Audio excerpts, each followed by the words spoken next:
Today's episode of Onward to Victory is brought to you by WCScreens.com. As dependable as the old toss sweep and resolute as the blocking fullback, look into WCScreens.com. They're the gold standard of the screen printing and embroidery industry. Wholesale pricing, nationwide shipping? Look no further than my pal Tony and the rest of his crew at WCScreens.com. And on with the show. It's the name that now gives the Irish fan a shudder. Brian Kelly.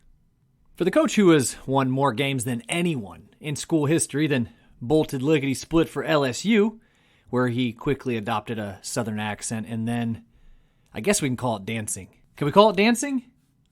Okay, danced to Garth Brooks with his new QB prospect. Well, I think we know how we feel about him now. But what will his enduring legacy be? Let's take a critical look at the Kelly era, including also that shameful exit. Buckle up those chin straps, Irish fans. This is Onward to Victory.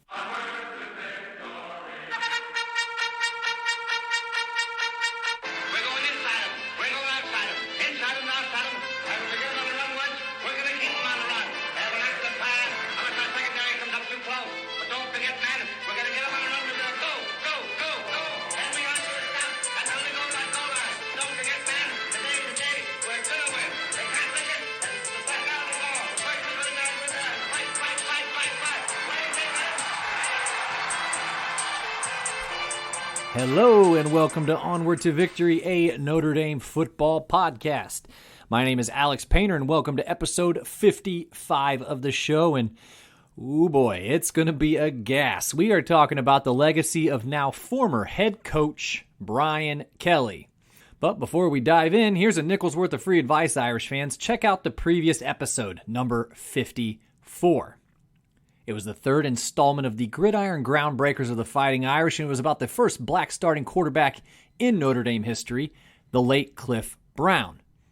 I thought it was a fantastic story, and it shares a good bit of information about why this is so important to the story of the Irish football program, and really football in general. So don't forget to go check it out, even after you listen to this one. So a special thanks to the folks who keep the lights on around here, and that is what I like to call the Consensus All-Americans, those who donate monetarily to the show and keep the train on the tracks. These guys are true blue and gold through and through, and they are Misters Michael Finan of Rutherford, New Jersey, Brad Glazier of Williamsburg, Indiana, and Weston Painter of Fort Wayne, Indiana. And as you probably picked up in the show intro, our 2021 season sponsor is WCScreens.com, the leader in the screen printing and embroidery industry. So if you or your business would like to sponsor the show or become a Consensus All-American yourself, please visit paypal.me/onwardtovictory for a one-time donation or patreon.com/onwardtovictorypodcast for ongoing support.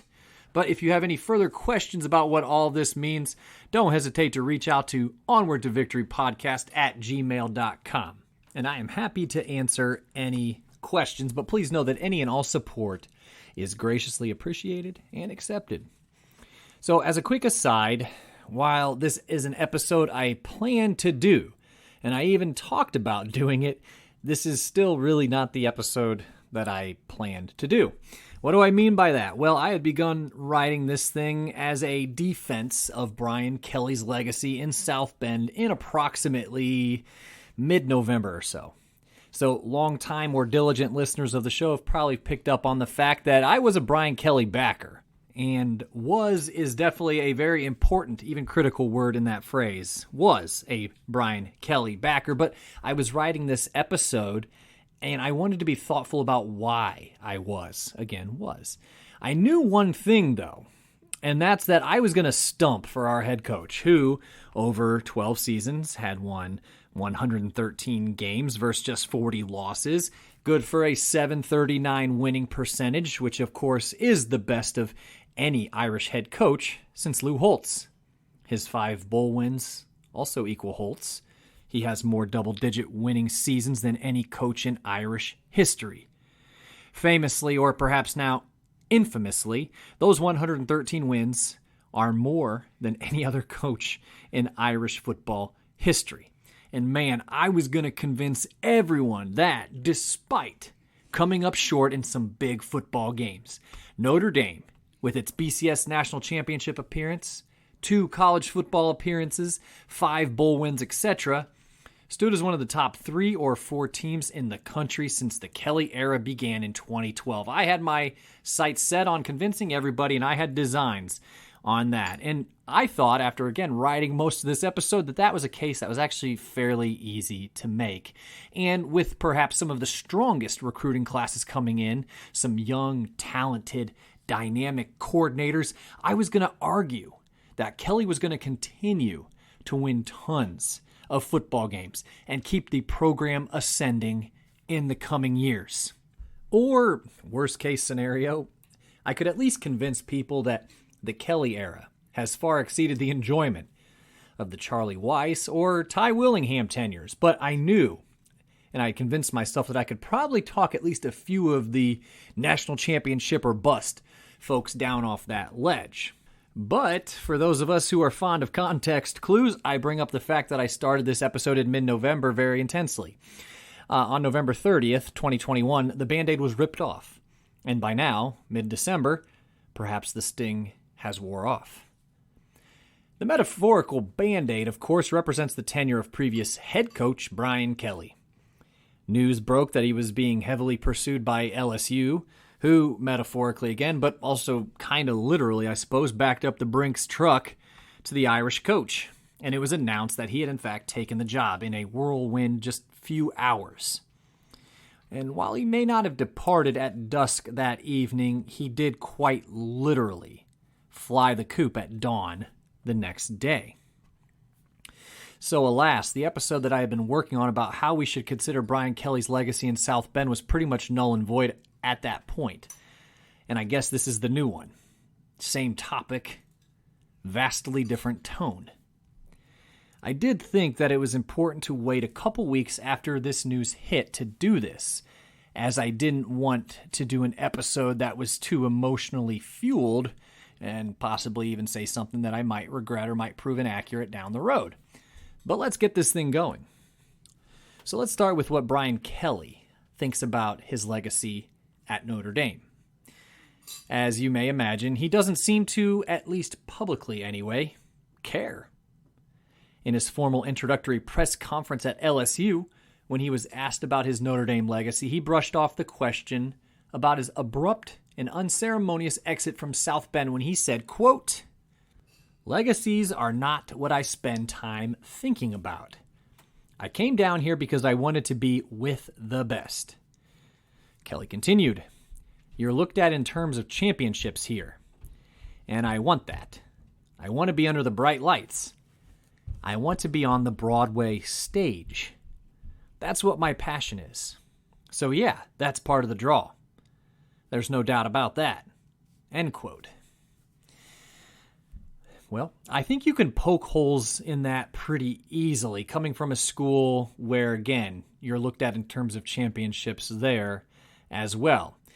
If you're not thinking that's true, well, consider the statues that are rung around the stadium, reserved only for those coaches who have won national championships at Notre Dame. And I'll admit to the fact that I found the Broadway metaphor very strange, but however, as I mentioned, you can poke holes in this sentiment pretty easily, and you actually can use Brian Kelly's own words. I think Brian Kelly is, in fact, a guy who thinks about his legacy, even on the record. Some of you might remember right before Notre Dame and Wisconsin squared off this season in September, he was asked the same question. But this time, obviously, not from the view or the lens of abruptly leaving the school, but rather from passing the most famous head coach in program history, Knute Rockne, in wins. Kelly said, quote, "The coach that won more games that hasn't won a national championship. That's where I'll sit. What I feel like we've done is played consistent football. We've brought Notre Dame back to its relevance of competing for championships, and each year you raise the bar and you continue to build towards that goal of winning a national championship." I think we have steadily worked towards that consistency year in and year out. Other than that, everything's judged, and rightly so, on winning a national championship. And I have no problem with that. I knew that coming in." End quote.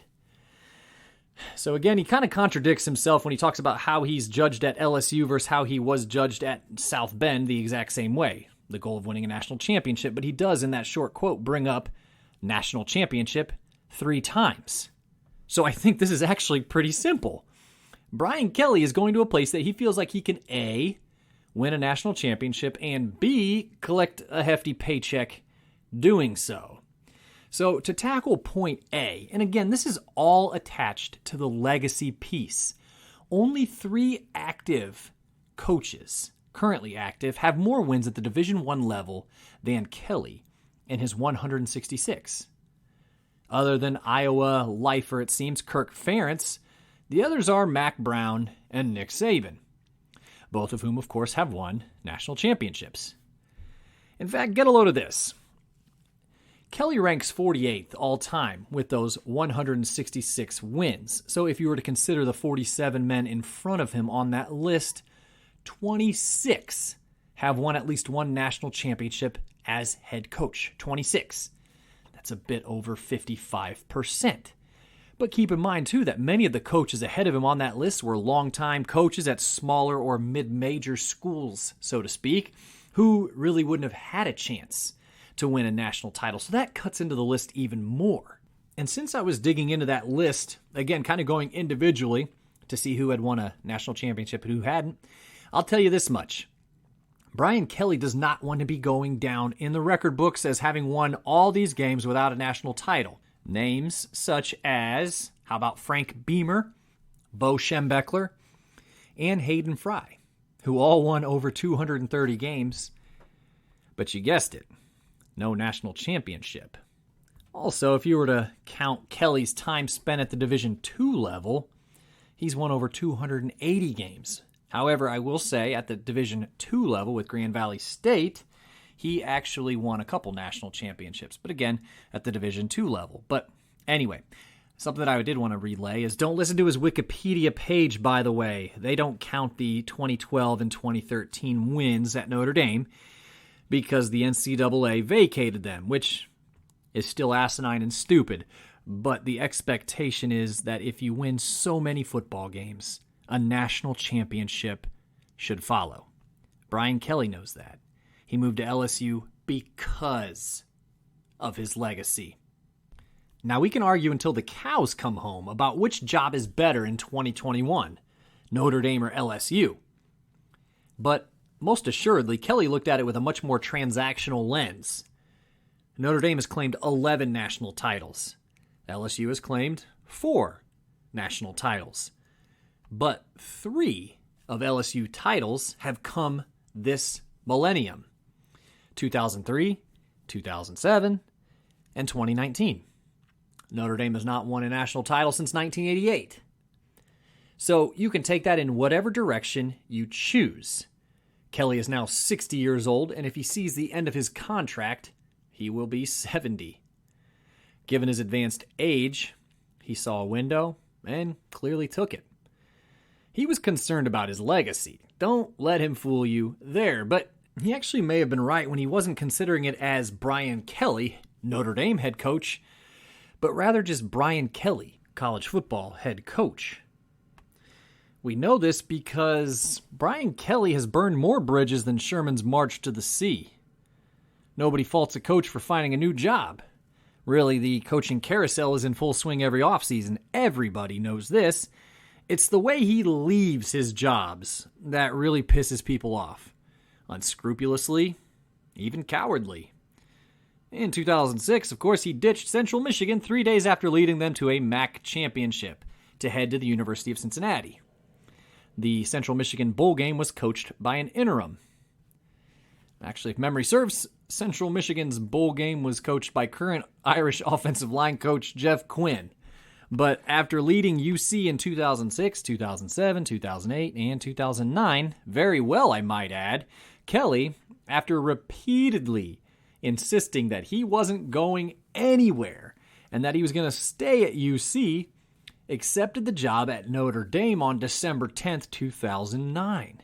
This was, of course, despite UC's 12-0 record, number 3 ranking, and the team's berth in the 2010 Sugar Bowl. If anyone remembers, the UC faithful were pretty pissed off about their coach leaving them high and dry. Again, good reason. Even though they have experienced quite a bit of success since his departure, sometimes I still almost think that the 2021 game felt a bit like karma. But, and you know at this point I hate to agree with the man on much, but he was 100% correct when he said the following, and I'll reread it. Quote, "What I feel like we've done is played consistent football.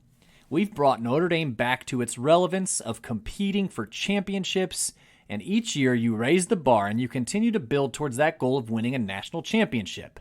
I think we have steadily worked towards that consistency year in and year out. Other than that, everything's judged, and rightly so, on winning a national championship. And I have no problem with that. I knew that coming in," end quote. And again, he is absolutely right. We are 22 seasons into the new millennium. The first 10 of those were spent with a combination of coaches, including Bob Davie, Tyrone Willingham, and Charlie Weiss. The past 12, of course, with Coach Kelly. So about a 55% to 45% split. 55% of the millennium spent with Brian Kelly, and 45% spent with the other 3 coaches. So those first 10 seasons, 2000 through 2009, they yielded a 70-52 record. Good for a winning percentage of 57.4%. The list of teams who had a much better cumulative record during the first decade of the 2000s is fairly long and kind of embarrassing, actually. For a blue-chip program, that's a very pedestrian mark. But really, perhaps it's because they weren't blue-chip at all during this time. In fact, in the AP postseason poll, they finished outside the top 25 6 times. 6.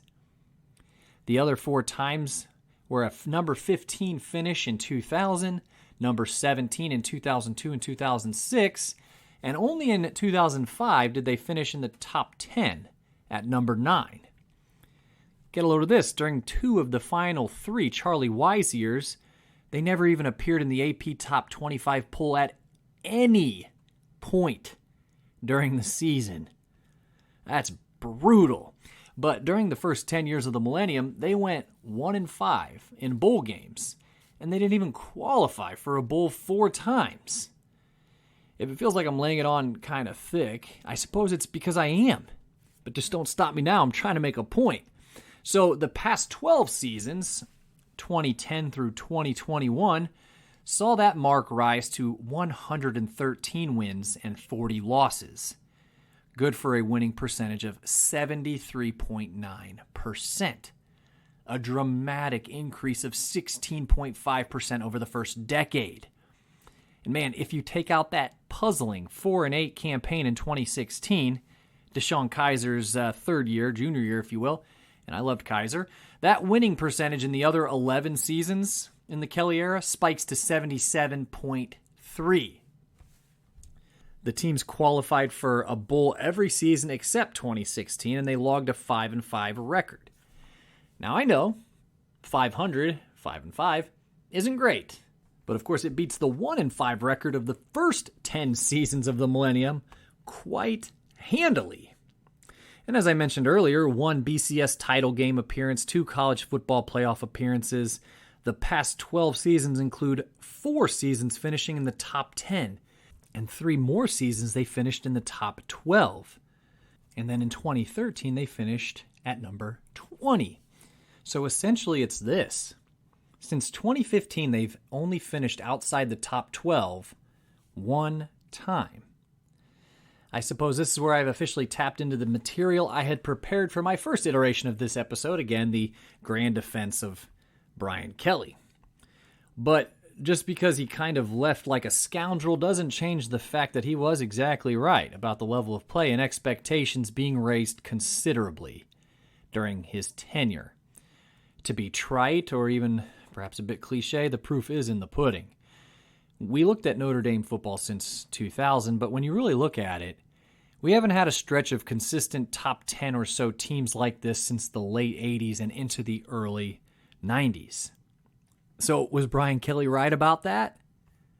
Hell yeah, he was. When reflecting, I think I became a Kelly backer because I like beating USC, who Kelly beat 8 of 11 times. This was after losing to them 8 seasons in a row before he arrived.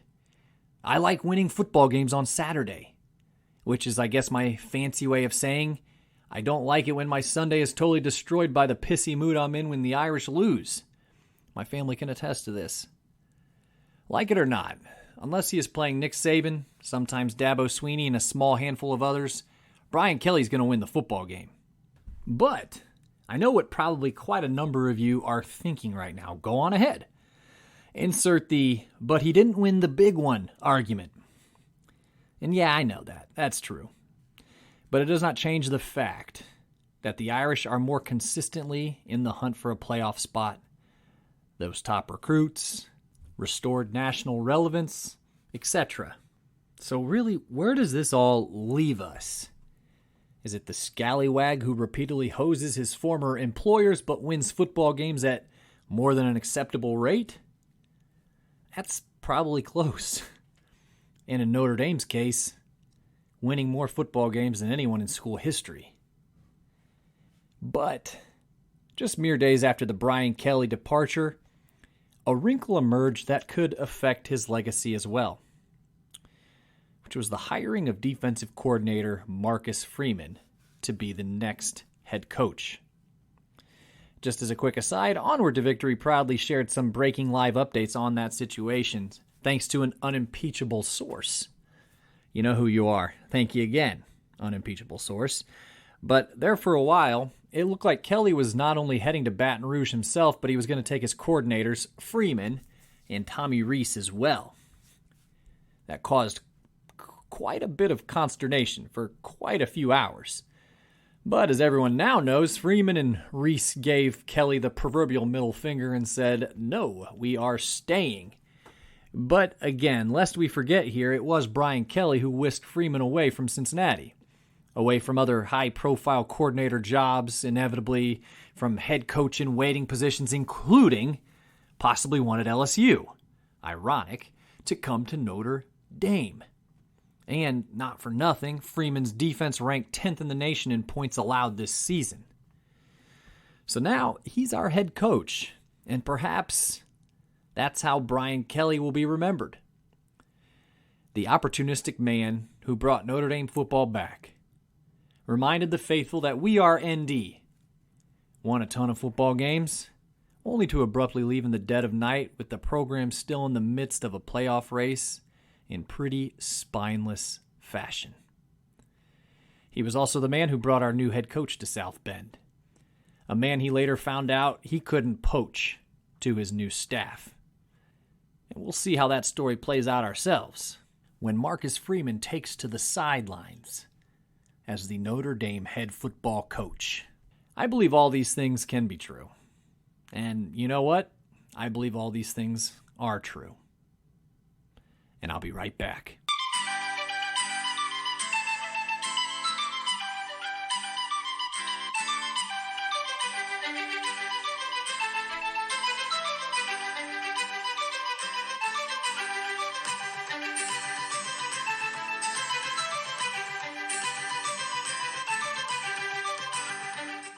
All right, well, I think maybe that wasn't all the fire and brimstone that people were probably seeking in this episode, but I did want to give some what I thought was needed and critical nuance and perspective to this situation.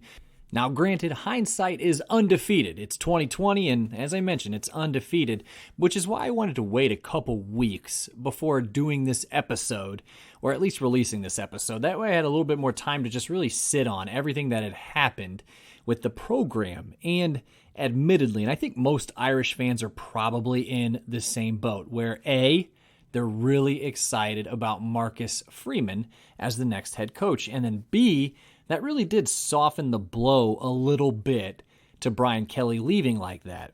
And you know what else kind of helps soften the blow, and I alluded to it at the very beginning of the show, is that fake Southern accent and that really puzzling dancing video with his new quarterback.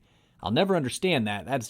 It just was very, very bizarre. And I think most of us who follow the program fairly closely were just kind of surprised by that. And why? Well, I don't know. When I was thinking about it, and I was talking to one of my buddies about Coach Kelly leaving, it's really like I was surprised. I didn't think he had it in him to pull this off again. But I guess, you pay him enough money, it really doesn't matter. But, when he first got to Notre Dame, think about it, when he was 48 years old, and he was just like, that fiery, he was still like a fiery, really intense dad. Whereas the Brian Kelly we've seen the last couple of years, he's kind of settled more into that. He's still fiery, but he's become a much more reserved, almost grandpa-like figure. And so I guess that makes this really strange reinvention even more strange. But again, I think the new developments surrounding the program have really just, again, eased or softened the blow to what Brian Kelly did. And not that I'm going to say he's going to be exonerated or forgiven, but I don't think that's ever going to happen. And frankly, I'm probably in that camp too. I'm like, you can't look past the way he left.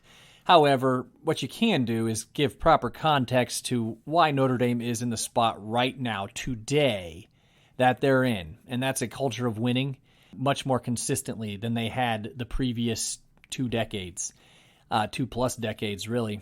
And also they have a head coach who was whisked away from his previous job from the former coach himself. So, again, I don't think Kelly's ever going to get off scot-free for how this all went down. And least of all, not from me. And again, I am one of his former backers. But I do think that context is important. And that's what I tried to provide here. Even though I apologize if it sounded at times like a Brian Kelly defense, I'll just cop to the fact that I really like winning football games. But if you disagree or think I am off base, or maybe if you agree and I guess think I'm on base, please let me know. Head to the Facebook page at facebook.com/onwardtovictorypodcast. It's pretty easy to find. Or drop me a line at onwardtovictorypodcast@gmail.com. I'll read anything you send my way, but I am looking for perspective on this. Again, being someone who constantly seeks that kind of thing, I'm curious still what people think. Now that we've had some time to take more than a few deep breaths and kind of ponder the future and really the past and present of Notre Dame football. So don't hesitate to reach out to the show. I'd love to hear from you. So what's coming down the pike? Well, I'm happy to announce there's going to be some changes in 2022 coming. Exciting changes to Onward to Victory, not necessarily as a podcast, but as a Notre Dame information and media outlet. I'm going to keep it vague for now, but right around signing day, National Signing Day, which is February 2nd, 2022, which will be here before we know it, I'm going to introduce a new member of the team who is going to provide additional content for the brand, so to speak, probably written content, insight on the Irish, probably on a more frequent basis. As most of you know, and a lot of you listen to the show for this very reason, I like to delve in on the past, really get into the research and all that. This new member of the team is probably going to look more at the modern day, current editions of the Irish, recruiting, all that kind of stuff, game previews, game recaps. So be on the lookout for more information, as I am kind of trying to keep it a little bit vague, but in the coming months it'll kind of start shaking loose. But on the podcast front, I have several episodes queued up, not written yet, but I know exactly where I'm going over the next couple months, and I've got some really interesting episode topics lined up for us to discuss. It's going to be great. So always make sure that you're subscribed, whatever device you use or whatever way that you get your podcast, whether it's through Amazon or Apple or Spotify or CastBox. Make sure that you're subscribed to the show. That way you can be alerted to all the newest episodes, and give a rating if you're feeling kind of generous. And also, I know some of you may know that I do a little bit of writing. I've written a couple books, mostly about baseball, but my next effort is going to be about a subject in Notre Dame football history. And I'll just give you a little hint. It's someone who we've talked about on the show before, so that's kind of a hint. But I've got a project partner for this, and I've done just an incredible amount of research for it, and I'm really excited to share it out as I'm still writing it now, but I hope to have it finished in the next year in 2022. So excited about that as well. Well, I figure I should probably get close to signing off here, but I wanted to give a quick shout out of thanks once again to the Consensus All-Americans, Mr. Michael Finan of Rutherford, New Jersey, Brad Glazier of Williamsburg, Indiana, Weston Painter of Fort Wayne, Indiana, and thanks again to the 2021 season sponsor. That is, of course, WCScreens.com. Also, a special thank you to Joseph Rakish, whose song Knut Rockne serves very tidily as our theme song around here. So thank you again. You can find that jam on Spotify, Apple, SoundCloud, YouTube, pretty much however you digest music. You can find that and all of his other songs there as well. So after last episode about Clifton Brown stretched over 40 minutes, this one I guess is a little bit shorter, but I'm sure you don't mind. I'll make it up to you later, but I had better sign off. This has been Onward to Victory, a Notre Dame football podcast. And in kindness, I am your host, Alex Painter. And as always, go Irish.